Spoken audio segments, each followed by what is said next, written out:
everybody and welcome to my channel. So I'm sure we've all come across tutorials on how to sew one of these magic pouches. There's a variety of tutorials out there. The problem being that they all work with specific measurements. So they'll tell you that the shorter side is 12 centimeters, the longer side is 22 centimeters or whatever. But I noticed that when I wanted to make a specific size of a magic pouch, I could not find a tutorial stating how I would draft a pattern using my desired measurements. So that's exactly what I'm going to walk you through here today.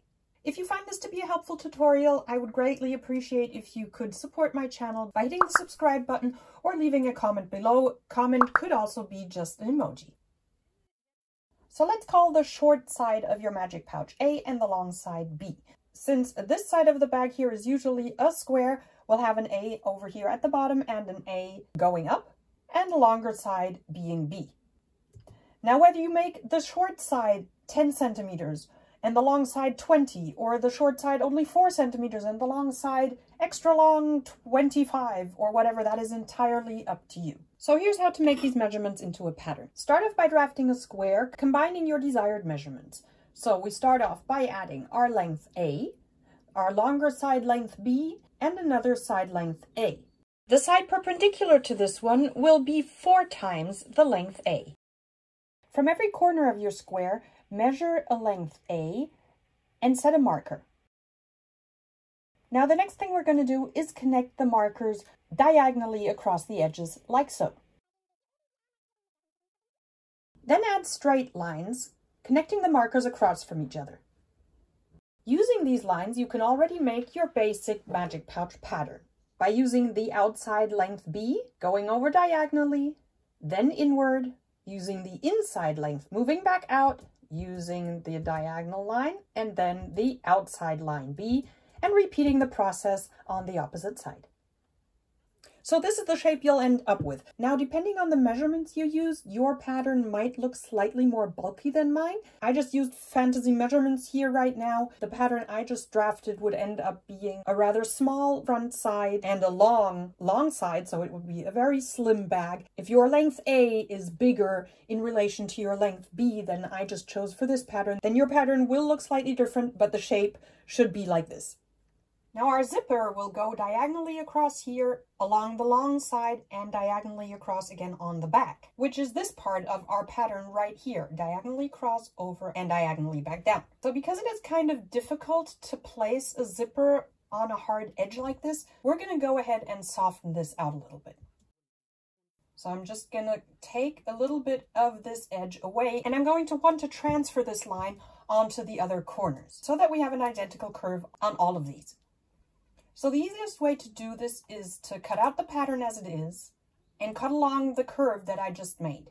I'll then fold my pattern lengthwise, transfer my curve or cut it out right away, then fold my pattern in half again and transfer the line over onto the remaining corners. Et voila, this is what you're left with. And this is the pattern you can use to sew your individual magic pouch. Now, as I've mentioned before, this is a very slim version of a pouch that I've made here right now. Your pattern might look a little bit more bulky, something like this. But this is your overall main pattern. Now, of course, a magic pouch consists of more than this main pattern, so I'm going to go ahead and tell you how to derive the measurements for the materials you'll need and what other pieces to cut. You will need an outside fabric and an inside fabric. Of each of these, you need a square cut with the side measurements A plus B plus 2 centimeters. So 2 times A plus B plus 2 centimeters seam allowance. The side perpendicular to this one will be 4 times A plus 2 centimeters seam allowance.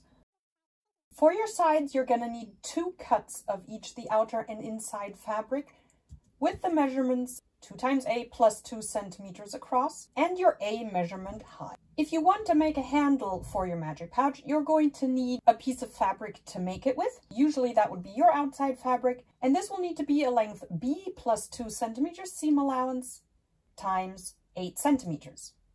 You will need some kind of a stabilizer to make your pouch less wobbly. In Germany, we like to use a Flieseline H250 or a Decoville 1 Light. I have no idea what kind of iron-on stabilizers you have where you're at, but you will need 1 square to match your outer and inner fabric's square that we made above, but without the additional seam allowance. So your measurement would be 2 times A plus B on the one side and 4 times A on the other.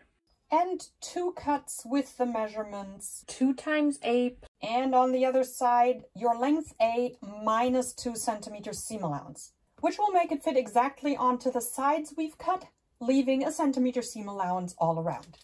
We will be covering inside seams with bias tape, and the measurement you will need for that is 4 times A plus 8 centimeters, which is all of the seam allowances we will need. Moving on to the zipper, which is a little bit more difficult to calculate. So as you know, our zipper goes up here diagonally, then along the B side, and back down diagonally on the other side. So if I were to put that down in a formula, that would be 2 times diagonally across our square plus our length B. Plus I would add an additional 6 centimeters for seam allowances and maneuvering. The problem here being that we don't know the exact measurement of that part diagonally across our front square, but there is a formula with which to get that, and that is this. That is the formula to get that diagonal part splitting up your square front. So just hit that into your calculator, take it times 2, then add your length B and your 6 centimeters, and you'll know exactly how long your zipper will have to be. The easier version would be not to do the calculation, just buy a ton of zipper, and when you're finished drafting your pattern, just measure out the length of zipper you'll need. Here are some example measurements as a reference. Now there's 2 different ways to sew the zipper ends of a magic pouch. You could either sew it with the zipper just disappearing into the edge, or you could add an extra ribbon that you can hold on to when pulling the zipper. If you wanted to add a ribbon, you would need 2 pieces about 8 centimeters in length each. And then you're all set and you can get to sewing your magic pouch. If you need a tutorial on how to do so exactly, you can find that on my YouTube channel. I'll be linking the video down below. If you found this tutorial helpful, please support me by liking the video and subscribing to my channel. Also, feel free to check out my other sewing tutorials online. If they're in German, they'll have English and other language subtitles that you can activate. Hope to have you around again soon. Bye-bye.